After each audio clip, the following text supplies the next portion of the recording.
Hi everyone, I'm Kristen here at Flowers and Fancies, and today I'm going to walk you through how to do a traditional long and low arrangement. All of these supplies are available at the shop and you can call and get them. These dishes we order in specifically because they hold the long brick of oasis, and they also hold a lot of water because you want to make sure you're keeping this watered and keeping your foam wet to have the flowers last the most amount of time for you. So I'm going to start with my long green. So this is called Italian ruscus.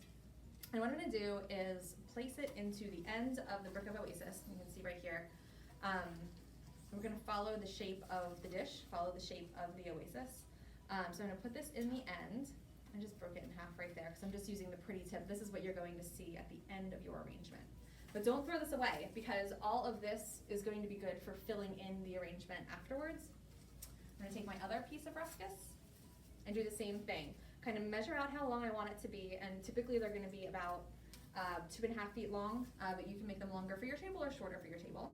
And then I'm going to take these other short pieces and I'm just going to start snipping them right on top of where the on top of one of the pieces coming off. I'll trim it, and that'll give me a piece that I can use, and then trim it here, and that'll be another piece that I can use, and so on all the way down the stem. And you want to use your shorter pieces coming around the sides. From the top, you want to picture it sort of looking like a football, an elongated football, and from the front, you're going to picture it more like a bell curve. So I'm going to trim these.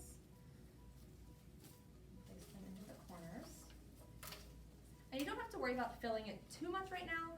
The one problem with using Oasis is that once you put a stem in and take it out, it creates a hole in the Oasis, and it's difficult then to add another stem back on top of it. It's a little bit less forgiving. The green that I have here is called Israeli ruscus or Florida ruscus, and this is really nice because again you can cut it the same way, so you have lots of little pieces that you can use.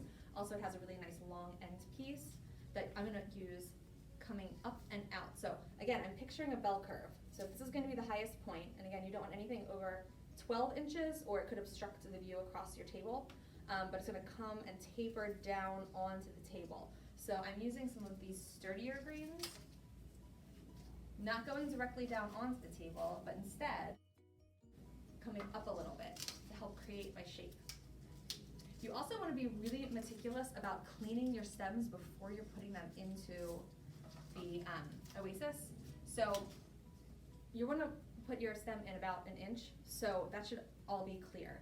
If you put it in so that this part goes into it, it makes a bigger hole in the oasis, and then when you go to put something else into it, it'll either push this down into it and create a larger hole, possibly splitting your oasis. The first thing that I'm going to put into my arrangement is hydrangea. I like hydrangea because you don't have to use as many greens, and it takes up lots of space. Plus, for these late summer and fall holidays, it's really pretty because it's very seasonal looking.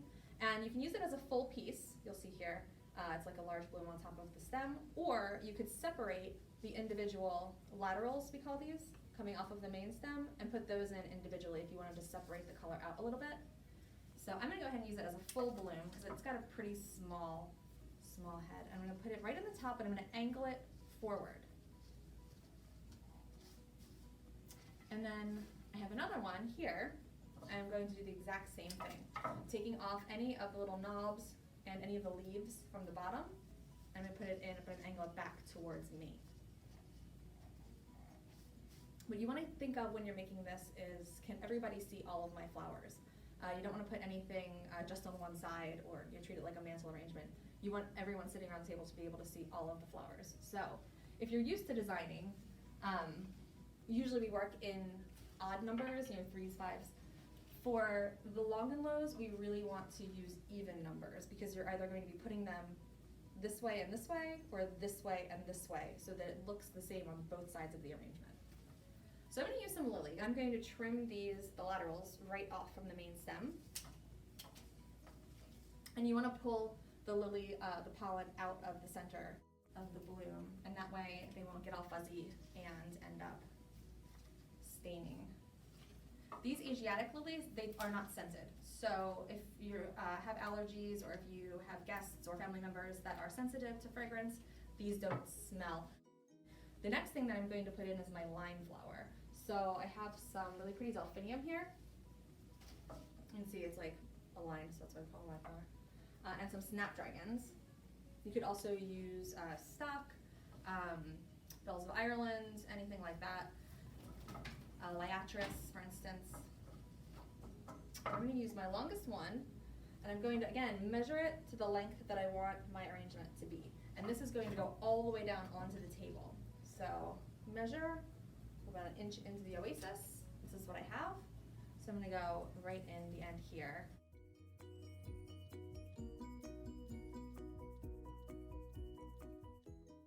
And then with my snapdragons, I'm going to come out at a diagonal. So looking at it from above, I want this to sort of fill this corner space because I don't want there to be this abrupt shift from how fat the arrangement is to super skinny on the end. I want it to gradually taper into this very tip, the last tip on the delphinium. So I'm going to take this one and I'm going to put it in this corner right here. So it should obviously be shorter than this, coming out this way. And I'm going to mirror that on the other side. And then I'm also going to mirror it to the back. So I'm placing these on either side of my longest stem. So it creates the corners for me.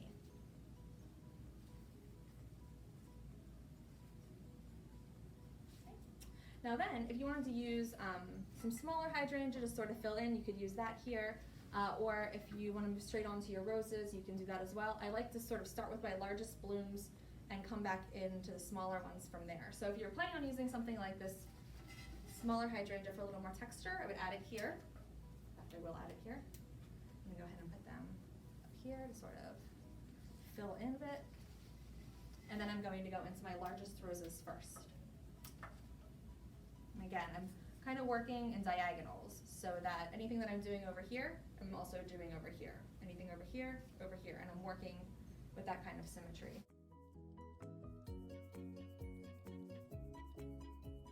And once those are in, I'm moving on to my roses. So this is a really pretty garden rose. They create a little bit of look in your arrangement. They are not as long lasting as regular roses, so if you're trying to get this to last a couple extra days, these will probably only give you about 3 or 4 days versus probably like 5 days to a week with a standard rose. And again, I'm going to take these, I'm going to come right in on the corners here. Well, actually, I'll go right in the, I'll go to the corner. There's one there. Again, we want to clean off any of these kind of icky petals around the outside. Think of it like a head of lettuce. Any of the packing or shipping petals, we just clean those off.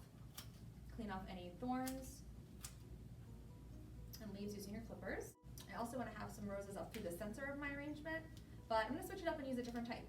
You can certainly use all the same variety of rose if you like. I like a little more color, so I'm going to head and throw a peach rose in as well. Something will look nice with these kind of melon-colored lilies. And take these petals off.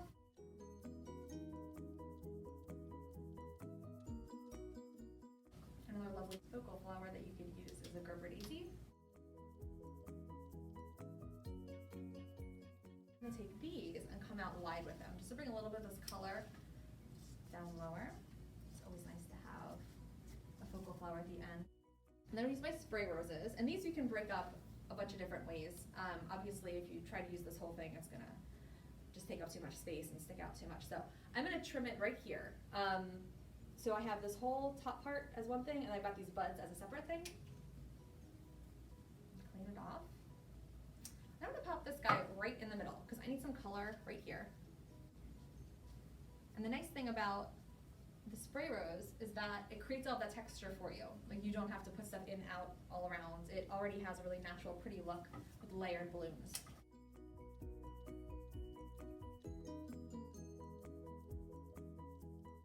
And then I always like to have something that's a little bit more whimsical in the arrangement. So we include Lysianthus a lot here. It's actually pretty long lasting. And again, you might want to just kind of like give it a little blow on there. Like, we're not doing this as well, we're wearing our masks here. But when you're at home and you have your flowers, you can either use your finger just to kind of loosen it up a little bit or give it a little blow. And that'll encourage it to open a bit more. So you have these nice blooms on long stems, and the stems are nice and thin too, so they're easy to put in towards the end of your arrangement. And you don't want to leave these things. Like, these little buds are super pretty and they give a lot of movement to your arrangement. They add a little bit of whimsy, which is nice. And then lastly, we put our fillers in. I have these really pretty hypericum berries. They come in all kinds of colors. I like this chocolate one in particular just because it kind of goes for summer into fall, but they also come in really pretty apricot colors. Red, obviously, it always looks really nice for the holidays. White, which is really pretty. Come back with your greens at the end. They're going to be pretty helpful. And a lot of times I'll use a green like baker fern or leather leaf or lemon leaf. So there you have it. All of these flowers are available at Flowers and Fancies, and you can call for our availability going into the holiday as well. If you want to try to make one of these things by yourself, this is a good base for it. You can obviously customize however you like, just knowing that you need a certain amount of the taller focal flowers and line flowers, and to see how you want to position those to make this shape. But this is kind of the end goal of what you're going for, with a nice spill onto the table, a nice fullness and density in the center. And then you can just go wild and personalize it with whatever you would like from there. You can certainly call us anytime for tips and for supplies, and we'll be happy to answer all of your questions and get you whatever you need, okay? So thank you so much for joining me today, and happy designing. Thanks for watching. For more inspiration and availability, visit flowersandfancies.com or call 410-653-0600 and follow along with us on Instagram and Facebook.